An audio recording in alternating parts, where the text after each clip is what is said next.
भारत और नेपाल के बीच का रिश्ता, तो मेरे बहनों भाइयों, यह रोटी और बेटी का हमारा यह रिश्ता है।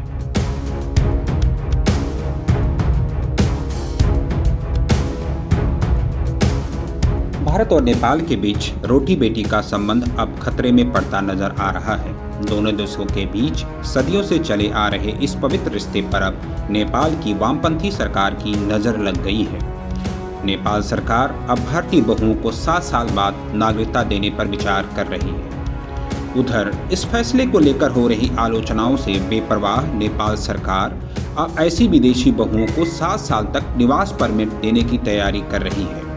केपी शर्मा ओली सरकार की ओर से प्रस्तावित नए नियमों के मुताबिक अगर विदेशी बहू 7 साल तक नेपाल में रहती है तो उसे नेपाली नागरिकता मिलेगी। इन 7 वर्षों तक विदेशी बहुओं को निवास परमिट दिया जाएगा। नेपाल की संसदीय राज्य मामले और सुशासन कमेटी ने प्रस्ताव दिया है कि नेपाली युवकों से शादी करने वाली विदेशी बहुओं को नागरिकता मिलने तक निवास परमिट दिया जाए।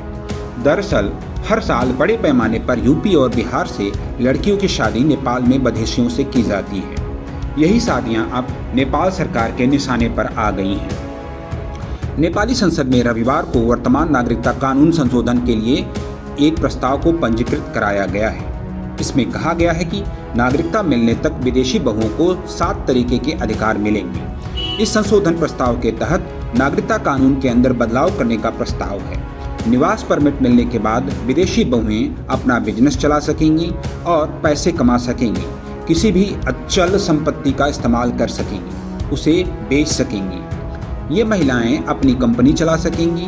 निवास परमिट के बाद ये महिलाएं जन्म, मौत, शादी, तलाक आदि को पंजीकृत करा सकेंगी। नेपाल सरकार ऐसी बहुओं को किसी भी शैक्षिक संस्थान में पढ़ने की छूट देने जा रही है। इस पूरे निवास परमिट में सबसे बड़े विवादित बिंदु हैं राजनीतिक अधिकार। नेपाली युवकों से शादी करने वाली विदेशी बहुओं को 7 साल तक राजनीतिक अधिकार नहीं मिलेगा। निवास परमिट के प्रस्ताव से राजनीतिक अधिकार के बारे में जिक्र नहीं है। इसके अलावा उन्हें सरकारी सेवाओं में जाने के लिए आवेदन देने का भी अधिकार नहीं होगा।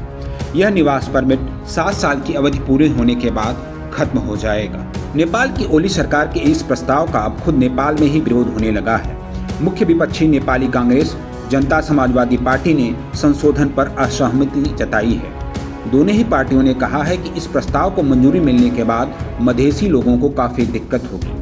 उन्होंने कहा कि मधेसी लोग सीमा पार भारत में शादी करते हैं और 7 साल बाद नागरिकता देने से ऐसी बहुओं को बहुत दिक्कत होगी। इससे भारत और नेपाल के बीच सदियों से चला रहा रोटी बेटी का संबंध प्रभावित होगा। नेपाल का विवादित नक्शा पारित करने के बाद नेपाल की केपी ओली सरकार ने भारत को यह एक और बड़ा झटका दिया है। नेपाल के गृह मंत्री राम बहादुर थापा ने ऐलान किया कि नागरिकता कानून में बदलाव का प्रस्ताव भारत को ध्यान में रखकर किया गया है। बदलाव के तहत जब कोई भारतीय लड़की नेपाली युवक से शादी करेगी तो उसे 7 साल तक लगातार रहने के बाद ही नागरिकता मिलेगी। विवाद बढ़ने पर राम बहादुर थापा ने कहा कि इस नियम में कुछ भी अलग नहीं है। भारत में भी विदेशी लड़कियों को किसी भारतीय से शादी के बाद 7 साल बाद ही नागरिकता मिलती है। हमारा प्रस्ताव भी इसी आधार पर है। उधर विशेषज्ञ कहते हैं कि नेपाली गृह मंत्री का यह दावा झूठा है।